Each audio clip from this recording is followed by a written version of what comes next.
Hello everyone, today's Titan Sentinel build is all about shield bashing and throwing your shield once you're in your super.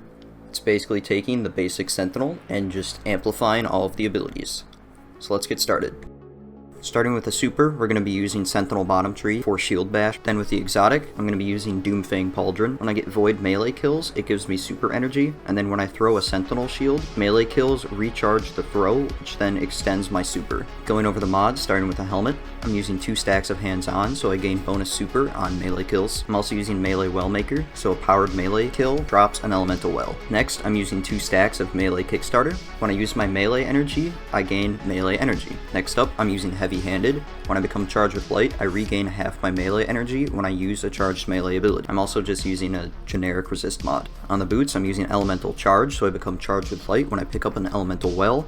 I also have 2 stacks of invigoration, so it reduces my melee cooldown if I pick up an orb of power. Finally, I'm using radiant light, so I get plus 20 strength, but you could also replace this with something like font of wisdom, so you get faster super on melee kills. The weapon you use doesn't really matter, however I'd recommend anything that has a perk like swashbuckler, where getting a melee kill boosts the weapon in some way. So here's how the build works. If I get a charged melee kill, it drops an elemental well,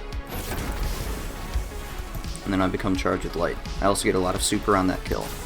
The first kill, I'm going to have to regen my melee for a little bit, so I can put a barrier down. That'll give me a bit of melee back. Now that I have my melee and I'm charged with light, getting a melee kill gives me a large amount of my melee back.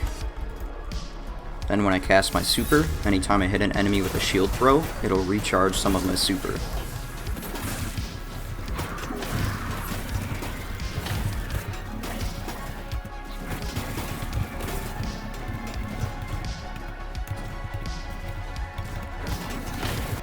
Because I have to stun champions in a Legend Lost sector, I won't be using melee kickstart, and instead I'll be using Font of Wisdom.